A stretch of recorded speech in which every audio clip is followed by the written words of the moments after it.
예스맨인 남자 사람입니다. 내가 사실은 다른 팀이랑도 조별과제 같이 하거든? 이거 꽁트 같아요. 진짜 이런 사람이 존재한다고요? 이거 굉장히 여러 가지 문제가 있는 것 같거든요. 이건 가정보다는 개인적인 문제가.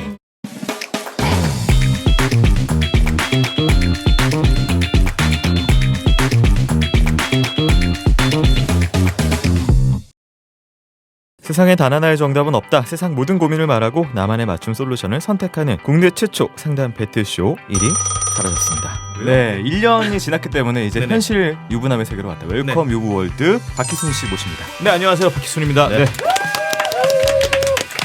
섭외를 어저께 하셨더라고요. 아 그랬어요 진짜? 이런 섭외도 있나요? 네. 어저께 하더니 오늘 안 되면 안 된다고. 이렇게 강제적으로 오늘 안 되면 안 돼요. 약간 검찰에서 부르듯이. 저 같은 경우는 당일날 했던 적이 있거든요. 네. 다양한 섭외 방법이 있어요. 이분도 오래 기다리셨습니다. 오늘 회차랑 정말 어울리는 게스트입니다. 머뭇거려 후회하고 말 못해서 손해보지 않고 속 시원히 거절하는 기술이라는 책을 쓰신 이 책의 저자 강경희 작가님 모십니다. 네, 안녕하세요. 강경희입니다. 네. 그래서 혹시 약간 해외 거주 경력이 있으신가요? 네. 그렇죠. 역시 화장톤이 그렇죠. 해외 톤이었어. 눈썹이 그래요? 눈썹이 외국 눈썹이에요. 나는 약간 마이애미 느낌 나거든요. 아니, 캘리포니아. 네. 캘리포니아 약간 더운 지방 아닌가요? 근데 더 웃겨요. 도쿄. 자, 그렇다면 오늘 사연을 한번 좀 듣고 오도록 하겠습니다. 오늘 좀 오랜만에 등장하신 박희순님의 지질한 연기 좀 기대를 부탁드리도록 하겠습니다.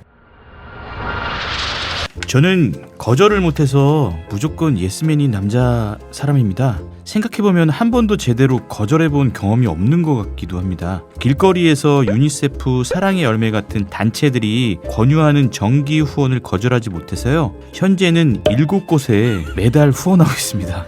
또 미용실 갔을 때는요. 다운펌 하시면 관리하시기 더 편한데 생각 있으세요? 아, 그래요? 해볼까요? 네, 그리고 톤을 살짝 올리면 얼굴이 더 밝아 보일 텐데 염색 어떠세요? 아, 그래요?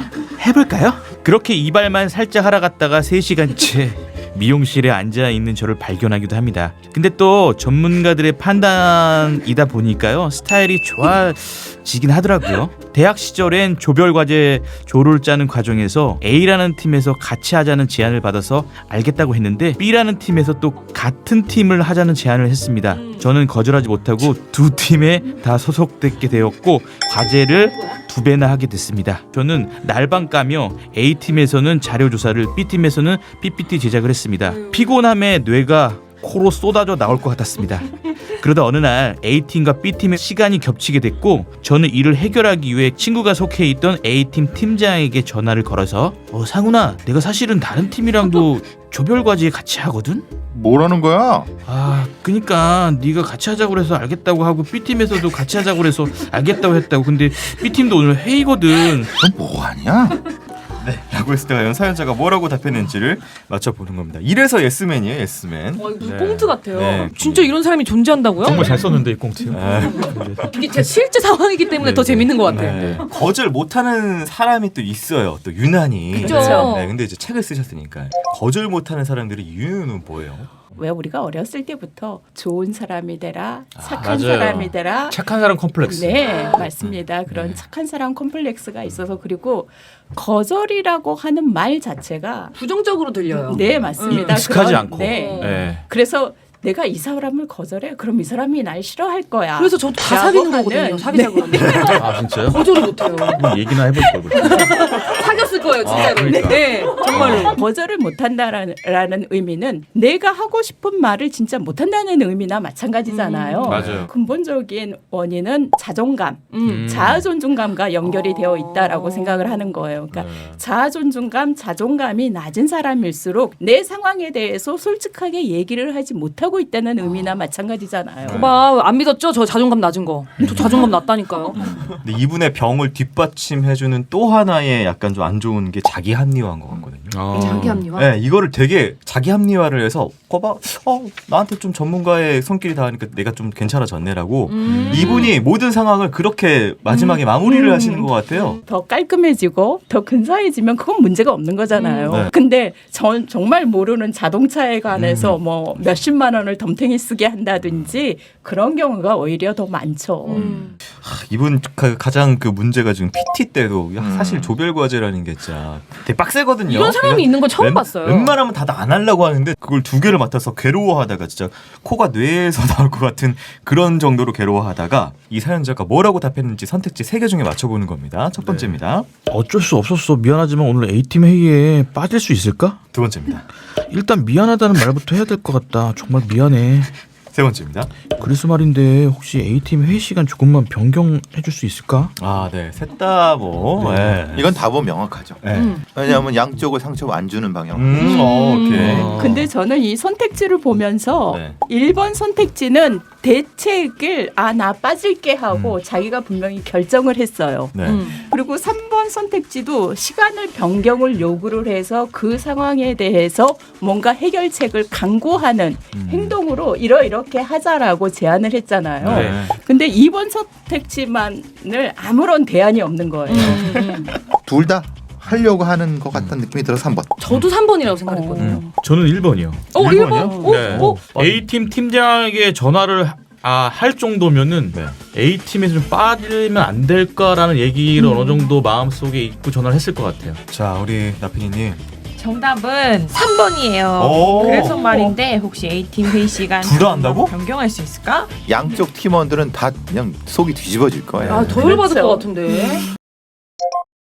졸업 후 저는 꽤 괜찮다고 평가받는 회사에 취업하게 됐습니다. 근데 어떻게 알았는지 돈 좀 빌려달라, 보험 좀 들어달라, 차를 팔아달라는 부탁을 정말 많이 받았습니다. 저는 또 거절하지 못했고 작은 돈부터 꽤 큰 돈까지 빌려주었습니다. 하지만 돈을 빌려준 사람이 10명이라 치면 아직 6명 정도에게 밖에 돌려받지 못했습니다.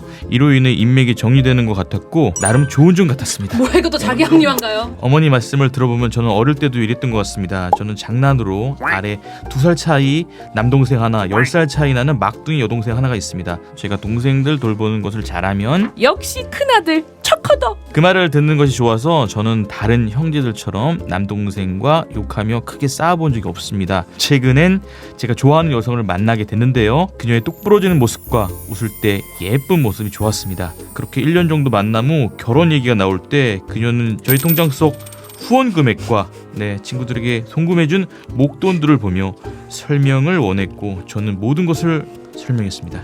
다시는 아무도 돈 빌려주지 마. 그게 설사 오빠 가족이라도 약속할 수 있어? 저는 알겠다고 손가락을 걸고 약속을 했습니다. 그러다 불알 친구에게 결혼을 알리던 술자리가 있던 날 저는 또 친구에게 돈을 빌려줬습니다. 이 사실을 안 그녀는 폭발했습니다. 결혼 다시 생각해보자. 미안해, 다시는 안 그럴 거야. 어차피 결혼할 거니까 네가 내 통장 가져가서 관리해. 이러면 되겠지. 만나는 동안 노력한 거 알아. 근데 안 바뀌잖아. 잘 지내.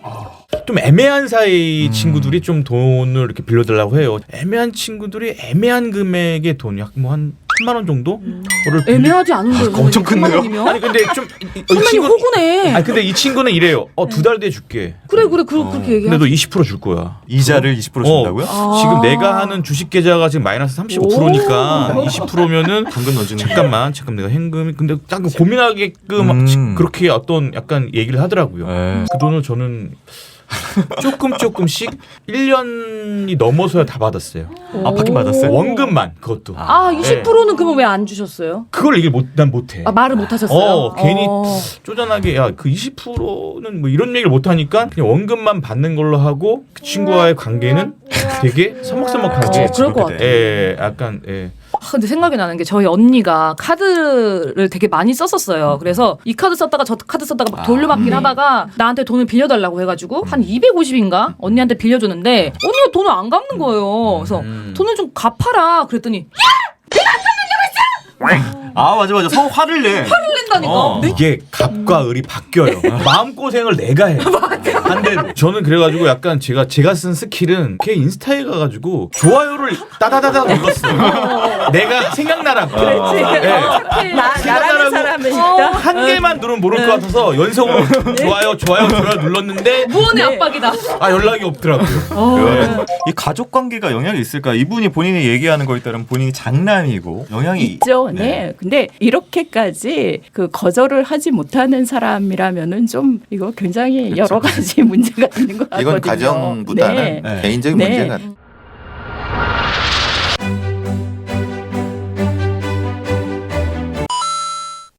저는 이렇게 생각해요. 모든 사람에게 착한 사람이 될 수는 없다. 진짜 될 수는 없어요. 없어 네. 없어.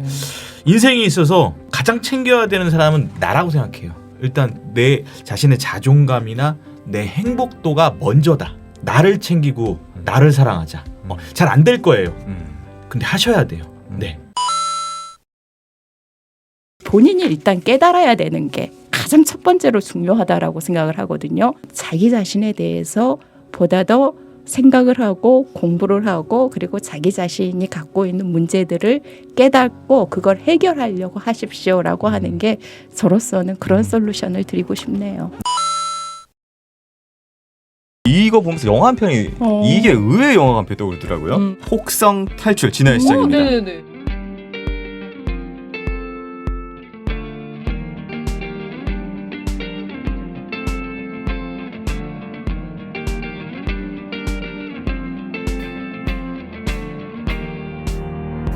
여기 교도 관리인의 아들이 말포이 배우거든요.